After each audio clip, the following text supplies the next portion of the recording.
ഈശോ മിശിഹായ്ക്ക് സ്തുതിയായിരിക്കട്ടെ. പ്രിയപ്പെട്ടവരെ, ഇന്ന് ആണ്ടുവട്ടത്തിലെ 23-ാം ഞായർ. ഇന്നത്തെ വായനകൾ നമ്മളെ ഓർമ്മപ്പെടുത്തുന്നത് ക്രിസ്തു ശിഷ്യത്വത്തിൻ്റെ വിലയെക്കുറിച്ചാണ്. The cost of discipleship. Bonhoeffer എന്നുപേരുള്ള ഒരു ജർമ്മൻ പുരോഹിതനും ശാസ്ത്രജ്ഞനും ദൈവശാസ്ത്രജ്ഞനും എഴുതിയ സുന്ദരമായൊരു പുസ്തകമുണ്ട്. അതിൻ്റെ പേര് ദ കോസ്റ്റ് ഓഫ് ഡിസൈപ്പിൾഷിപ്പ് എന്നാണ്.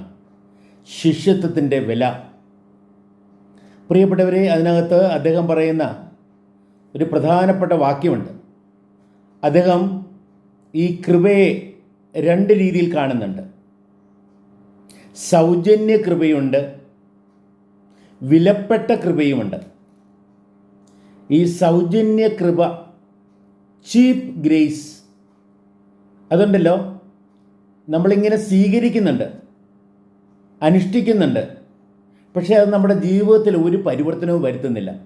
അതിൻ്റെ വില നമ്മൾ കൊടുക്കുന്നില്ല. സൗജന്യമായി ഇങ്ങനെ സ്വീകരിക്കുന്നു.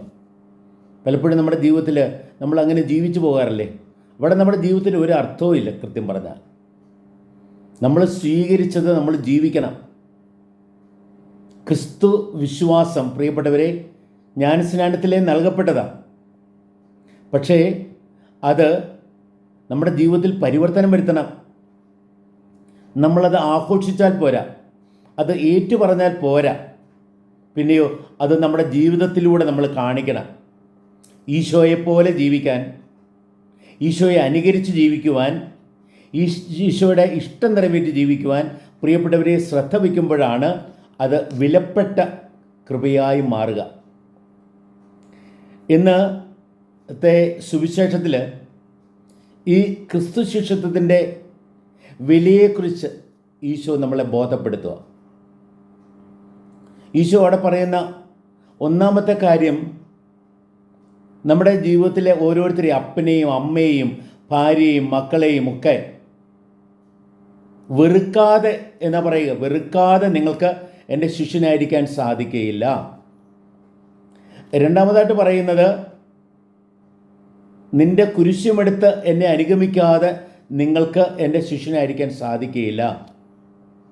മൂന്നാമത് പറയുന്നത്, നിനക്കുള്ളതെല്ലാം ഉപേക്ഷിക്കാതെ നിനക്ക് എൻ്റെ ശിഷ്യനായിരിക്കാൻ സാധിക്കുകയില്ല. നമ്മുടെ ജീവിതത്തിൽ പ്രിയപ്പെട്ടവരെ, ക്രിസ്തുവുള്ള വിശ്വാസം അനുസരിച്ചുള്ള നമ്മുടെ ജീവിതം, അതിനെ തടസ്സപ്പെടുത്തുന്ന എല്ലാത്തിനെയും വിട്ടുകളയണം നമ്മൾ. എന്നിട്ട് പ്രിയപ്പെട്ടവരെ, ഈശോയുടെ ആത്മാവിനാൽ നമ്മൾ നിറയണം. ഈശോയാൽ നമ്മൾ പഠിപ്പിക്കപ്പെടണം. ഈശോയുടെ സ്നേഹത്താൽ നമ്മൾ നിറയണം. എന്നിട്ട് നമ്മൾ ഈശോയെ അനുഗമിച്ച് ഈശോയുടെ പാതയിലൂടെ ജീവിതത്തിൽ മുന്നേറണം. അപ്പോഴാണ് നമ്മൾ യഥാർത്ഥ ശിഷ്യരായി മാറുക. ഒരു മനുഷ്യൻ ഒരു വീട് പണിയുമ്പോൾ, ഒരു കൊട്ടാരം പണിയുമ്പോൾ ഇരുന്ന് ആദ്യം ആലോചിക്കും, എനിക്കതിന് വേണ്ടത്ര അത് തുടങ്ങാൻ മാത്രമല്ല പൂർത്തിയാക്കാനും എനിക്ക് വേണ്ട വകയുണ്ടോ. അപ്പം അതിൻ്റെ വിലയെക്കുറിച്ച് ഒരു വിധത്തിൽ ചിന്തിക്കണം. അതേപോലെ തന്നെ ഒരു യുദ്ധത്തിന് പോകുമ്പോഴും അവന് 2000 പേർക്കെതിരെ എൻ്റെ 200 പേരുമായിട്ട് ചെല്ലുമ്പോൾ എനിക്ക് അവനെ തോൽപ്പിക്കാനാവുമോ? ഇല്ല എങ്കിൽ ദൂരെ നിന്ന് അവൻ വരുന്നതിന് മുമ്പേ തന്നെ പോയി അവനുമായിട്ട് അനുരഞ്ജനപ്പെടുക എന്ന് പറയുകയാണ് പ്രിയപ്പെട്ടവരെ. അപ്പോൾ ശരിക്കും നമ്മൾ ഇരുന്ന് ആലോചിക്കണം, ഒരു ക്രിസ്ത്യാനിയാകാൻ, ഒരു ക്രിസ്തു ശിഷ്യനാകാൻ ഞാൻ എന്താ ചെയ്യേണ്ടത്? എൻ്റെ ജീവിതത്തിൽ ഞാൻ എന്താണ് വിട്ടുകളയേണ്ടത്? എൻ്റെ ജീവിതത്തിലേക്ക് ഞാൻ എന്താണ് പുൽകേണ്ടത്?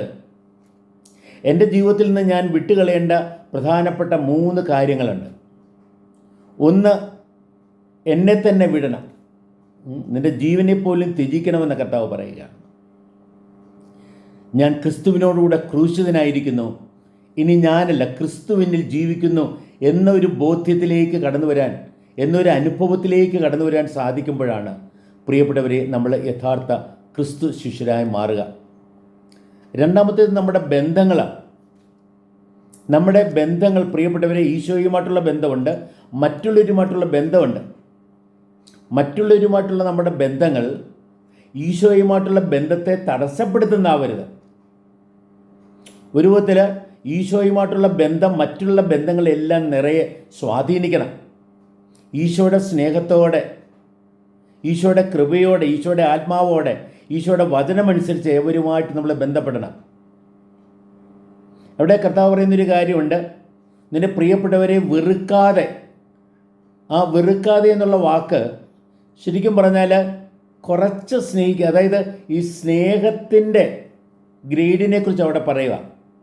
ഇതേ വാക്യം നമ്മൾ മത്തായിയിൽ വായിക്കുമ്പോൾ പറയും, എന്നേക്കാൾ അധികമായി നിൻ്റെ അപ്പനെയോ അമ്മയെയോ സഹോദരനെയോ സഹോദരിയോ സ്നേഹിച്ചാൽ എന്നവിടെ പറയുക. അപ്പോൾ ഒരു വിധത്തിൽ ഹെയ്റ്റ് അല്ലെങ്കിൽ വെറുക്കുക എന്നുള്ള പദം കുറച്ച് സ്നേഹിക്കുക.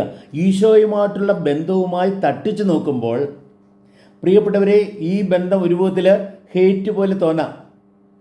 അത്രയേറെ നമ്മൾ കർത്താവിനെ സ്നേഹിക്കണം. കർത്താവിനോടുള്ള നമ്മുടെ സ്നേഹത്തിൻ്റെ മുമ്പിൽ നമ്മുടെ ഏറ്റവും പ്രിയപ്പെട്ടവരോടുള്ള ബന്ധം പോലും ഒരു വിധത്തിൽ എന്താണ് ഒരു വിരോധം പോലെ അനുഭവപ്പെടാം. സത്യത്തിൽ വിരോധിക്കണമെന്നല്ല പറയുന്നത്, കർത്താവിൻ്റെ സ്നേഹത്താൽ നിറഞ്ഞ് കർത്താവിൻ്റെ സ്നേഹത്തെ പ്രതി നമ്മൾ മറ്റുള്ളവരെല്ലാം ശരിക്കും സ്നേഹിക്കണം എന്നുള്ളത് അവിടെ പറയുന്നത്.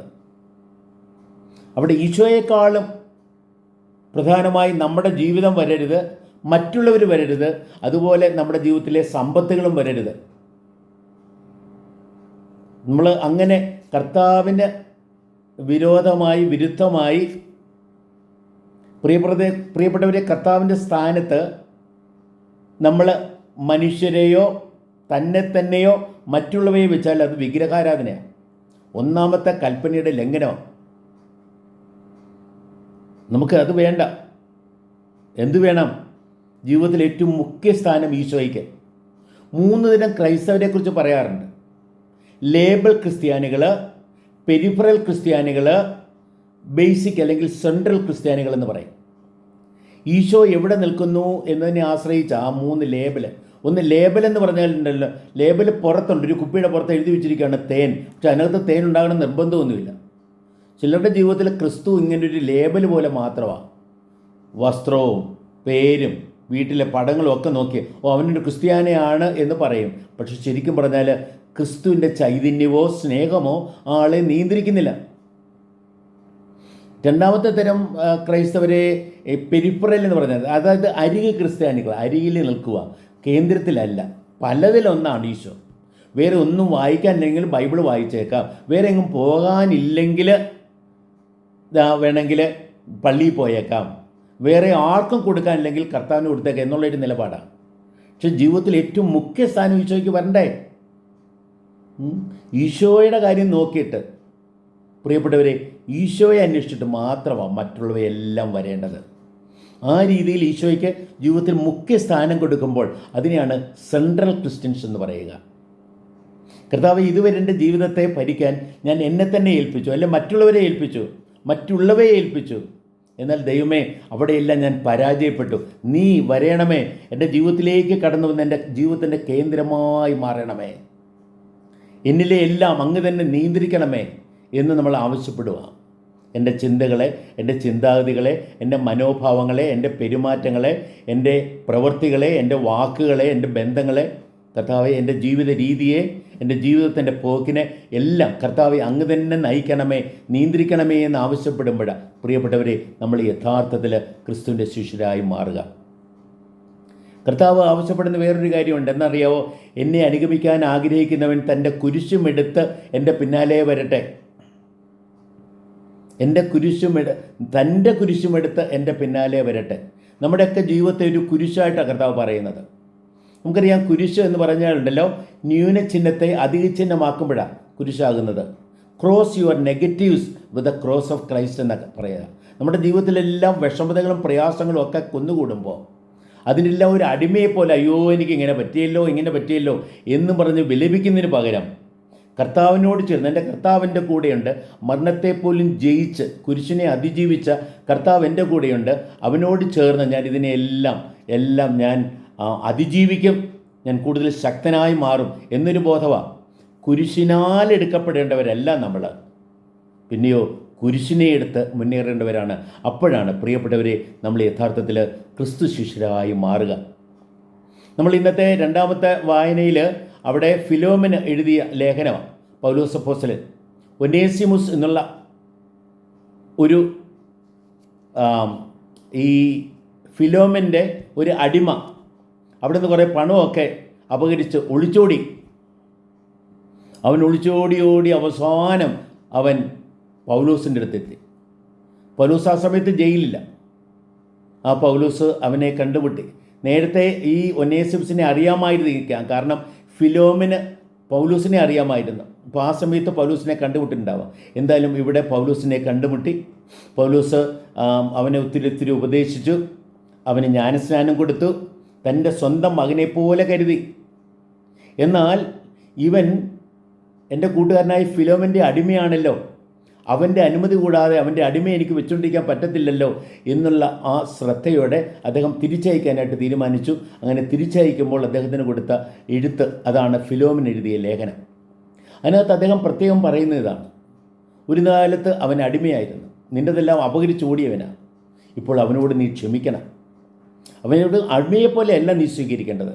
ഒരു രൂപത്തിൽ നീ എന്നെപ്പോലെ നീ ആദരവോടെ നിൻ്റെ സഹോദരനായി നിന്നെ സ്വീകരിക്കണം. ഈശോ പറയുന്നില്ലേ, ഞാൻ നിങ്ങളെ ഇനിമേൽ അടിമ എന്ന് വിളിക്കില്ല, പിന്നെയോ നിങ്ങളെൻ്റെ കൂട്ടുകാരാ, സഹോദരനാ. ആ രീതിയിൽ പ്രിയപ്പെട്ടവരെ, മറ്റുള്ളവരുമായിട്ടുള്ള ബന്ധത്തിൽ മറ്റുള്ളവരെ അടിമപ്പെടുത്തുന്ന രീതിയിലല്ല, മറ്റുള്ളവരെ സഹോദരങ്ങളായി കണ്ട് കരുതുന്ന രീതിയിൽ നമുക്കവരോട് ബന്ധപ്പെടാനായിട്ട് സാധിക്കണം. അതാണ് ക്രൈസ്തവ ജീവിതം. ആ രീതിയിൽ പ്രിയപ്പെട്ടവരെ, നമുക്ക് കർത്താവിൽ നിന്ന് നമ്മളെ അകറ്റുന്ന എല്ലാറ്റിനെയും വിട്ട് കർത്താവിനോട് ചേർന്ന് കുരിശുമെടുത്ത് കർത്താവിൻ്റെ സ്നേഹത്താൽ നിറഞ്ഞ് നല്ല കൂട്ടായ്മയിൽ, ക്രൈസ്തവ കൂട്ടായ്മയിൽ പ്രിയപ്പെട്ടവരെ ജീവിക്കുവാൻ നമുക്ക് തയ്യാറാകാം. ക്ഷമിച്ചുകൊണ്ട്, പരസ്പരം പ്രിയപ്പെട്ടവരെ ഒരുമിച്ചുകൊണ്ട്, അനുരഞ്ജനപ്പെട്ടുകൊണ്ട്, നമ്മുടെ ജീവിതത്തിലെ വിഷമതകളിൽ അടിപതിരിപ്പോകാതെ, അതിൻ്റെ അടിമത്തത്തിലായി പോകാതെ, അതിനെയും അതിജീവിച്ച്, ഈശോയോട് ചേർന്ന് അതിജീവിച്ച് അതിലൂടെ ജീവിതത്തിൽ മുന്നേറി പ്രിയപ്പെട്ടവരെ, കർത്താവിൻ്റെ സ്നേഹത്താൽ നിറഞ്ഞ് ഏവരെയും സ്നേഹിച്ച് ജീവിക്കുവാനായിട്ട് നമുക്ക് ശ്രദ്ധിക്കാം. ഈശോ നമ്മുടെ ജീവിതത്തിൻ്റെ കേന്ദ്രമാകട്ടെ. ഈശോ നമ്മുടെ ജീവിതത്തിൻ്റെ മകുടമാകട്ടെ. നമ്മുടെ ജീവിതത്തിലെ എല്ലാത്തിനെയും അവിടുന്ന് ഭരിക്കട്ടെ. ഞാനല്ല, ക്രിസ്തുവിനിൽ ജീവിക്കുന്നു എന്ന ഒരു ബോധ്യത്തോടെ പ്രിയപ്പെട്ടവരെ, നമുക്ക് ക്രിസ്തു ശിഷ്യരായി ജീവിക്കാം. ക്രിസ്തുവിനെ പോലെ ചിന്തിക്കാം, ക്രിസ്തുവിനെ പോലെ നമുക്ക് ബന്ധപ്പെടാം, ക്രിസ്തുവിനെ പോലെ പ്രവർത്തിക്കാം, ക്രിസ്തുവിനോട് ചേർന്ന് സഹിക്കാം, ക്രിസ്തുവിനെ പോലെ നമുക്ക് സംസാരിക്കാം.